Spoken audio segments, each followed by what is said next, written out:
नहीं, आप महंगाई की बात करते हो, महंगाई है कहाँ? महंगाई कहाँ है? आप कहते हो किसान की आय भी दुगनी होनी चाहिए। जब किसान की आय कैसे दुगनी होगी? एक तो तरीका ये है कि फसल की पैदावार बढ़ाई जाए, यहाँ उनके रेट बढ़ाए जाएं। जब पिछले साल सरसों 8500 रुपये, 8500 600 रुपये कुंटल बिकी थी, तो व्यापारी आपको तेल सरसों का 100 रुपये में कहाँ से दे देगा? फिर तो 180 रुपये बिकेगा ना। अभी सरसों 55-5600 रुपये कुंटल बिक रही है, तो अभी आपको तेल 110 रुपये मिल रहा है ना। लीजिए, कौन मना कर रहा है? आप कहेंगे किसान का गन्ना 400 रुपये कुंटल में बिके और आपको चीनी 20 रुपये में मिले, तो दोनों काम तो नहीं हो सकते ना।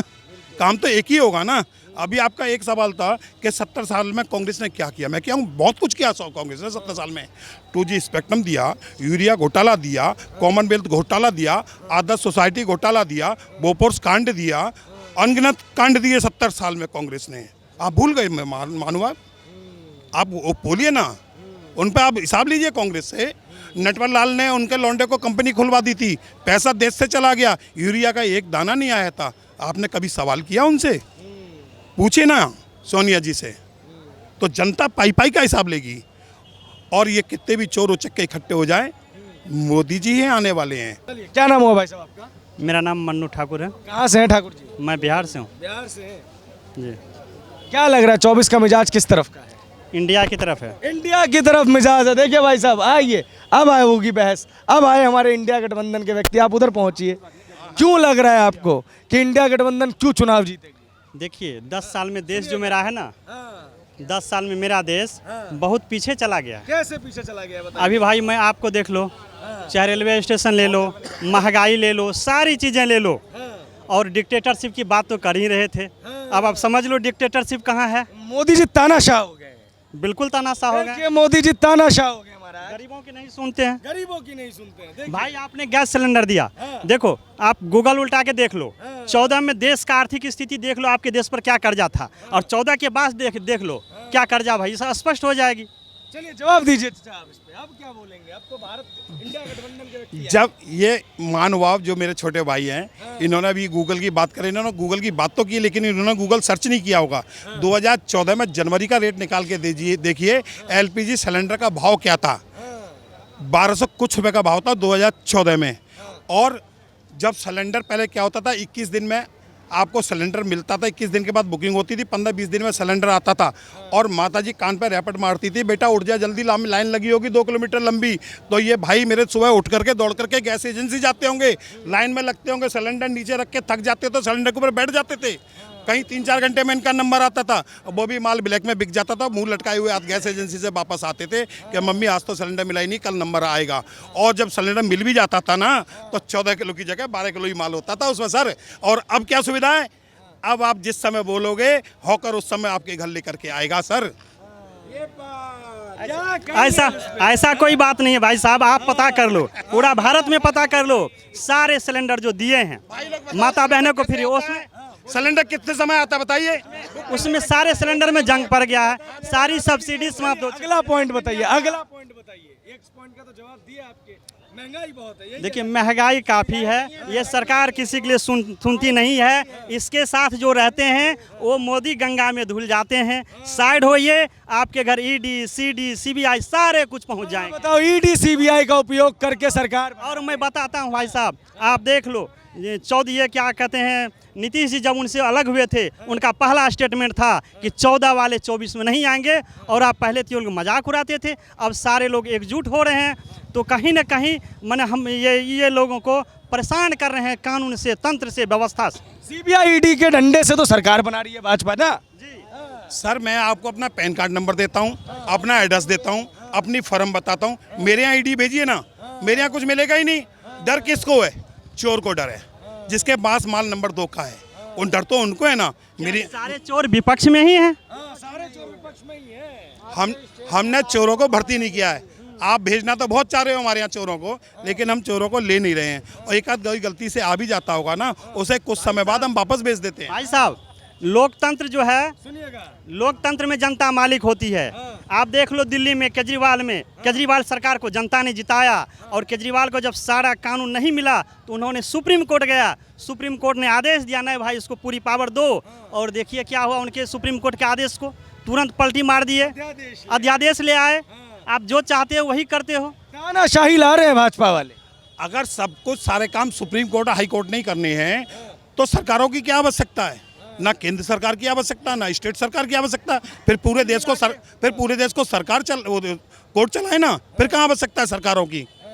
खत्म कर दीजिए सरकारों को, चुनाव को रद्द कर दीजिए। सीबीआई ईडी का प्रयोग तो दुरुपयोग कर रहे हैं ना। संजय सिंह को अंदर डाल दिया। बताइए, अजीत पवार के बारे में बुरा बोलते थे, अब जब पार्टी में आ गए तो नमामि गंगे में दोगे नमामि गंगे। एक के साथ एक फ्री देंगे आप, 900 करोड़ का घोटाला करेंगे आप, और जेल जाएगा मोदी। जेल तो तुम ही लोग जाओगे ना जो चोरी करे हो। वही नीतीश बाबू थे, चुन चुन के गालियां देते थे लालू को, और वही तेजस्वी यादव थे, चचा को गालियां देते थे। अभी सब गले मिल लिए हैं। काहे भैया, काहे डर रहे हो तुम? सबसे पहली बात तो ये है कि नीतीश कुमार कभी किसी को गाली देते ही नहीं है, आपने भी जानता हो। अरे लालू यादव को तो खूब, मतलब कि आलोचना ये तो खूब की। देखिए आलोचना सुना जाए, आलोचना और गाली में अंतर होता है। चला जाए, उनका शब्द का मतलब यही था कि आलोचना कर रहे थे। तो फिर तेजस्वी यादव ने कौन सी गाली दी? मैडम आप भी आ जाइए। हाँ, देखिए, लोकतंत्र में जनता मालिक होती है, तो ये मोदी जी ही तो मालिक जनता ही। आप बताओ, जेपी नड्डा जब पटना आए थे तो उन्होंने अपने भाषण में बोले थे कि भाइयों बहनों, एक समय ऐसा आएगा जो बीजेपी मय देश होगा और एक भी विपक्ष पार्टियां नहीं होगी। तो इनका तो काम है, ये लोकतंत्र से, लोकमत से नहीं जीतते हैं, ये धन बल से जीतते हैं, खरीद फरोख्त करते हैं विधायक से, एमपी से। आपके एमपी को, विधायक को खरीद फरोख्त करके तोड़ लेगा, उससे सरकार बनाती है। तोड़ जोड़ की सरकार। अच्छा, भाई ने कहा खरीद फरोख्त करते हैं ये लोग, तो इनसे पूछिए इनका बिका कौन सा? इनसे पूछिए नहीं बिका कौन सा? कोशिश तो किया, अरे मैंने आपको ही फिर प्लेटफॉर्म पे लाके छोड़ दिया। कोशिश किया कहने के लिए। गालिब ख्वाब अच्छे हैं, रात को बिल्ली को सपने में छींचड़े दिखाई देते हैं, लेकिन छींचड़े सुबह दिखाई नहीं देते, मिलते नहीं हैं। तो वही इनका हाल है। इनके पास है क्या जो इनका बिकेगा? है ही नहीं कुछ इनके पास, और हमारे पास तो पहले से ही फालतू है। हमें इनकी जरूरत क्या है कबाड़ को इकट्ठा करने की? सर अच्छा, कांग्रेसी कबाड़ है मतलब? हाँ, कबाड़ है, जनता से पूछ लीजिए, कांग्रेसी कबाड़ है। हाँ, क्या भाई साहब, आप सहमत हैं इनकी बात से? नहीं भाई साहब, सुई से लेकर प्लेन तक कांग्रेस दी है। सुई से लेकर देश को प्लेन तक कांग्रेस दी है। आपने तो बेचने का काम किया है। सब तो बेच रहे हैं। खरीदा किसने? कांग्रेस बताओ। लाल किला किसने खरीदा? बताओ। आपके आदमी, आपके दोस्त, नाम क्या बता? आपके दोस्त लाल किला बेच दिया। एक मिनट, लाल किला बेच दिया, बोलिए, किसने खरीदा है? भाई साहब, लाल किला तो बिकना चाहिए था। सुन लो, कांग्रेस का प्रधानमंत्री था ना मनमोहन सिंह, वहाँ पे खड़े होकर स्टेटमेंट दी थी ना कि सबसे पहले अल्पसंख्यकों का हक है इस वाले संसाधनों पे। तो उसे पहले बताओ ना, 1947 में जो माल बांटा था, तो यहाँ के वो जो बहुसंख्यक है वो कहाँ जाएंगे? अगर सारा उन्हीं का है, कोई उसके अंदर नहीं कर रहा। पर इतनी बड़ी स्पीच अगर मोदी वहाँ पे आज की डेट में खड़ा होकर कहते ना कि सारा हक बहुसंख्यकों का है, आधों के जुलाब लग जाएंगे। इसलिए वो लाल किला बिकना बहुत जरूरी था कि दोबारा कांग्रेस आके वहाँ पे स्पीच ही ना दे पाए। अच्छा, तो मोदी जी कहाँ भाषण देंगे? मोदी जी तो दे रहे हैं ना, मोदी जी ने बेचा है ना यार। मैंने आपके पास आपको दिया, मोदी ने अपने दोस्त को बेचा। अब दोस्त से तो मैं लीज पे ले सकता हूँ, ये मेरे भाई हैं भाई, मैंने इन्हें बेचा, मैं इनसे ले लूंगा। तो इसलिए आराम से खड़े होकर वहाँ पे स्पीच दे रहे हैं। राहुल गांधी प्रधानमंत्री बनेंगे तो लाल किले में भाषण नहीं दे? वो जब भाई साहब सपने देखने का अधिकार सबके पास है। वो एक कहावत सुनिए ना, अभिव्यक्ति की आज़ादी। जब से मोदी जी आए ना, तब से नए नए नाम बहुत इंट्रोड्यूस हुए हैं। देश रहने लायक नहीं रहा, देश अहिंसाशूल हो गया, लोकतंत्र खतरे में है, 24 घंटे यही रामायण है, इसके अलावा कोई रामायण ही नहीं। सबसे पहले तो एक आर्टिकल आता है लोकतंत्र खतरे में। मुझे समझ ही नहीं आता लोकतंत्र कहाँ से खतरे में। हर आदमी अपनी अपनी स्पीच दे रहा है, कोई गाली दे रहा है, कोई किसी को दे रहा है, कोई रामचरितमानस फाड़ रहा है, फिर भी सारों को अभिव्यक्ति की आज़ादी नहीं है।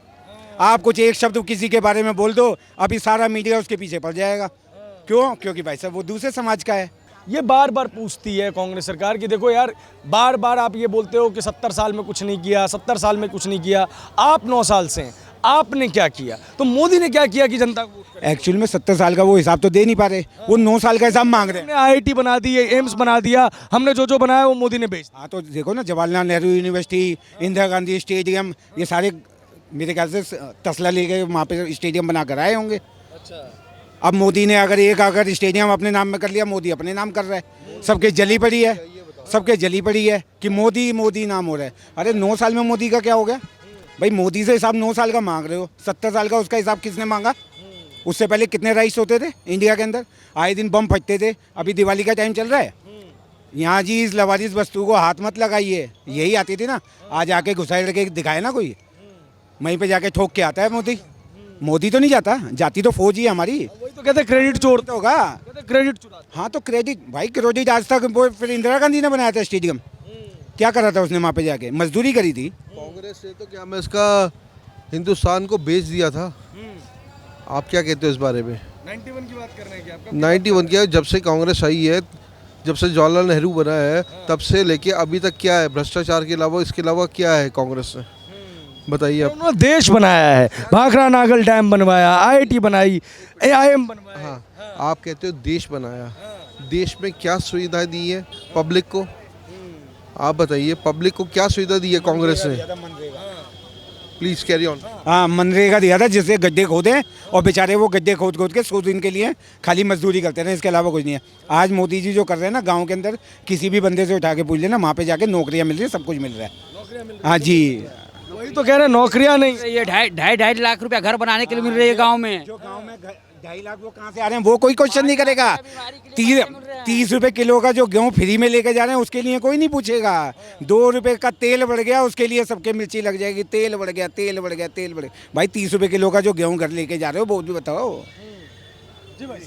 पूछ लीजिए जनता से, हाथ उठवा के पूछ लीजिए आपके सामने। पूछ लेते हैं यहाँ पे जनता। 350 पार 2024 में काम किया है नरेंद्र मोदी। काम किए हैं आपके अनुसार? 5 लाख रुपये गरीबों के लिए आयुष्मान जो बाहर जो है इससे इलाज हो रहा है। 2.5 लाख रुपया घर बनाने के लिए मिल रहा है। शौचालय के लिए 20,000 रुपया मिला है। हर काम, रोड भी, हाईवे भी चकाचक बन रहा है। गुंडागर्दी भी खत्म हो गया है। दंगा फसाद भी पूरा भारत में खत्म हो चुका है। जहाँ कांग्रेस का वहाँ पे हो रहा है। हाँ, वहाँ हरियाणा में हुआ था अभी कुछ दिनों पहले। तो हो रहा है वहाँ पे बस। वो करने वाले कौन लोग थे? करने वाले कौन लोग थे? आप लोग तो बाद में गए होंगे, उस समय तो मौके पे होंगे नहीं ना। करने वाले कौन लोग थे? वो आपने पहचान किया, चिन्हित किया आपने उन लोगों को, लेकिन उनका ढूंढ ढूंढ के इलाज हो रहा है। चाहे दंगे वाला कोई भी व्यक्ति हो, किसी भी समाज का व्यक्ति हो, उसका इलाज होगा। आप यूपी में करके देखिए ना दंगा, आपको पता लग जाएगा। कान नहीं खुजाने वाला कोई भी यूपी में। और वो खट्टर जी ने भी वही इलाज कर दिया शुरू। तो वही तो लोग कह रहे हैं, बताओ हाई कोर्ट सुप्रीम कोर्ट की क्या आवश्यकता है जब बुलडोजर ही इलाज करेगा? हाँ, हमारे यहाँ का जो उसके संघी ढांचे में कुछ कहना ठीक है नहीं है। सुप्रीम कोर्ट माननी, सुप्रीम कोर्ट के जज जो बैठे हो वो माननी है, लेकिन आप देखते हैं रात को कोर्ट 2 बजे किन लोगों के लिए खुलती है? एक गरीब आदमी के लिए न्याय पाना कितना मुश्किल है। आप क्या कहेंगे उसको न्याय व्यवस्था कहेंगे अपने देश की? नहीं कहेंगे। लचर व्यवस्था लटकी हुई है, जिस पर पैसा है उसके लिए व्यवस्था है।